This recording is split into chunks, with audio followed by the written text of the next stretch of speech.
Hi, I'm Derek Unruh, and we moved here with our family about a year and a half ago, and we started this coffee shop. We opened last November. So we do all of our roasting here at the same location. We buy all of our coffee in green from the surrounding farms, and our focus is primarily specialty coffee. So we try to offer a specialty coffee experience for the locals. A lot of them really haven't been able to experience that. A lot of the great coffee around here gets shipped out overseas, and many of them don't even realize what's being produced in the local region. We also offer fresh baked sourdough breads, handmade pastries, as well as some artisanal other food products like sourdough toast, yogurt bowls, French ham and cheese sandwiches.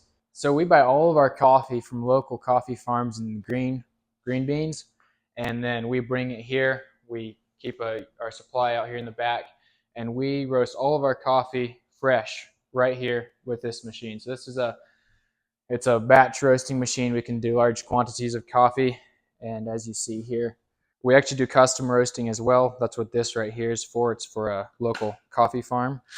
Yeah, we roast everything that we use here in our shop right here. And we also offer custom roasting and custom sample roasting. So farmers that have different samples of different lots and processes they would like to try, we offer that service as well. So, and then another good use for this sample roaster, we can do as little as 100 grams. So we use it when we're looking to buy different coffees. We'll try a bunch side by side, and that way we don't have to roast a full size batch on the big machine. So we offer a rotating selection of pour overs. So we always have a few nice coffees on pour over selection.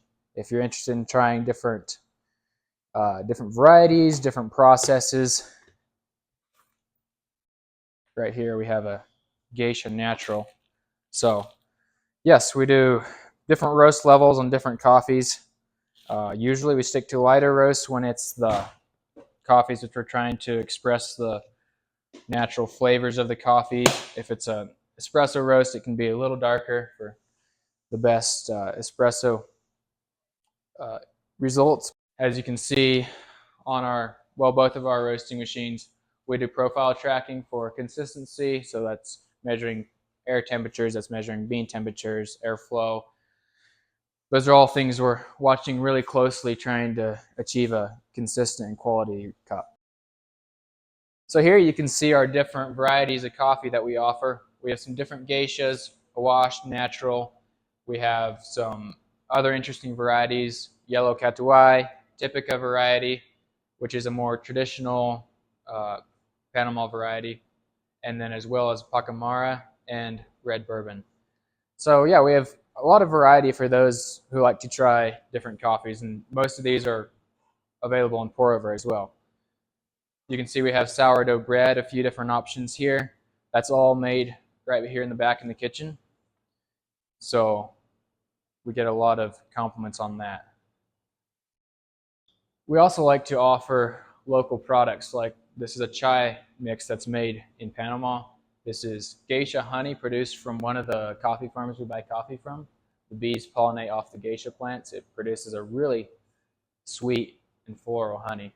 We really like it. We use that for all of our baking, and we also sell it here. We have baked sweets.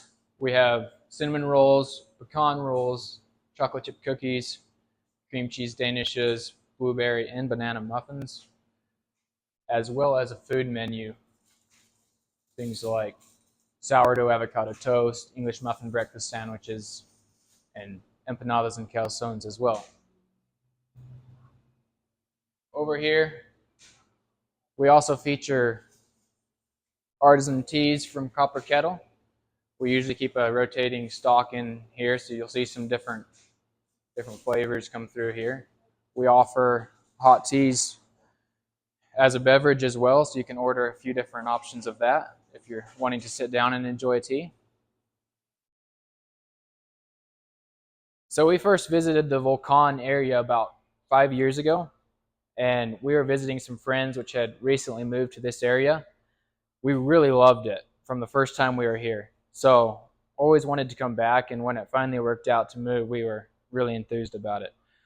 I like to do a lot of outdoor activities like hiking and biking, and so for me, the mountainous region is perfect for that. I really like this area for those experiences, and also the climate is it's really nice here as far as temperature goes. It can be a little rainy, what the season we're coming into now, but the temperature is always really comfortable. So when we lived in Kansas, we had a small coffee roasting company there that we opened when I was quite young, and I had learned to do the roasting process with that business there. My dad and I were really enthused about coming to Panama and starting to roast coffee directly at the source, as well as in the future possibly getting into exporting and sharing that coffee with the rest of the world. So when we came to Panama, we knew we wanted to do a coffee business of some sort, but we didn't know what it would turn into. We didn't really expect it to be a cafe like this, but it's kind of how it worked out. And through this cafe, we've been able to meet lots of coffee producers, lots of coffee professionals, and it's been a really good experience to learn more about the coffee culture here in Panama. So the biggest challenge with opening a business in Panama has been the patience. It was roughly a year from the date when we hoped to open to when we were actually open. So that took a lot of patience. That's things here in Panama take time. It's always mañana, and mañana is probably not tomorrow, but rather next week or even next year sometimes. Other challenges have included just learning to work with the Panamanians. We come from a different culture, and you really notice that once you start working with them. Panamanians are very laid back, and we have to adjust ourselves to that speed. Otherwise, you just get frustrated with the way things are going. Yeah, so Dios primero, as the Panamanians say, God first. We hope to get into coffee production here in Panama. So we've been looking at farms and starting to think about getting into coffee production as well as processing. Uh, the processing is a very important part of the coffee production. Processing can add lots of different flavor notes. It can, if you do it incorrectly, it can take a good coffee and turn it into a bad coffee.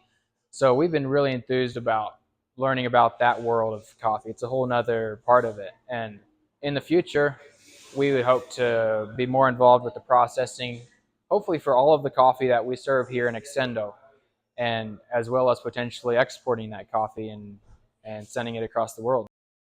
Another business of ours is Chiriqui Car Rentals.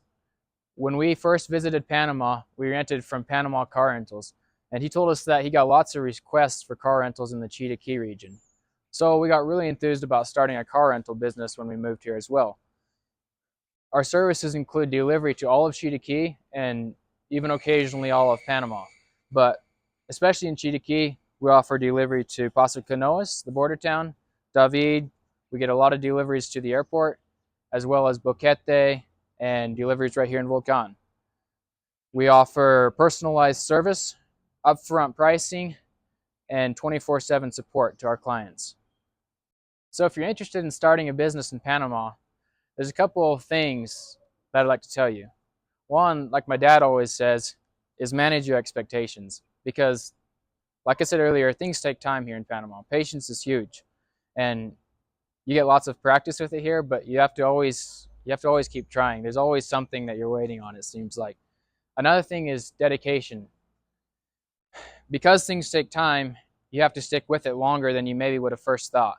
And while once you can get off the ground, it's a good thing, there's a lot of times there can be a time period in there where it feels like you're just working all the time and it's not paying off. So dedication and perseverance are huge as well.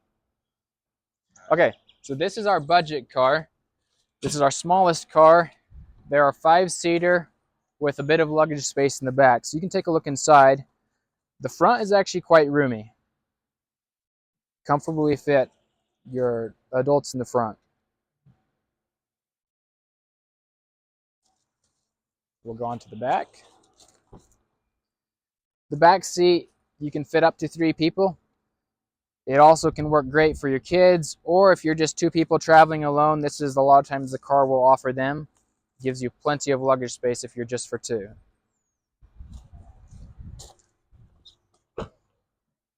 Even with as compact as it is, there's actually a fair bit of luggage space in the trunk as well. So this is our, like I said, this is our budget offering. This is our base model car. So this is our standard 5-seater car. It's an automatic transmission. All of our cars are automatic transmissions, and all of our cars are two-wheel drive. However, these cars have a lot of power and they drive really nice. We get lots of compliments on them. So come take a look inside.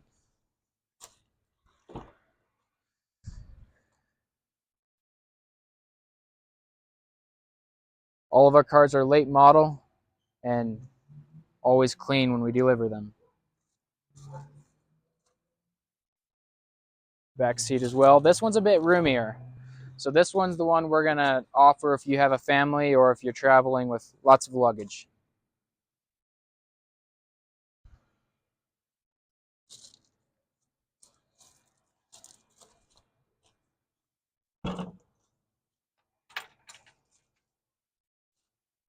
Lots of luggage space in the back of this one.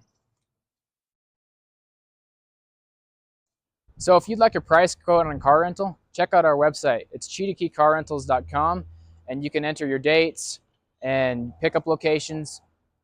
Choose your insurance. We have several insurance tiers. You can pick whichever is most comfortable for you, and it'll give you a free price quote. If you'd like more information on Accendo Coffee, you can find us on Instagram and Facebook underneath Accendo Coffee. That's it. And for Chiriqui Car Rentals, it's the same thing, just the name. Chiriqui Car Rentals, that's on Facebook or Instagram, and you'll be able to find some information for us on there.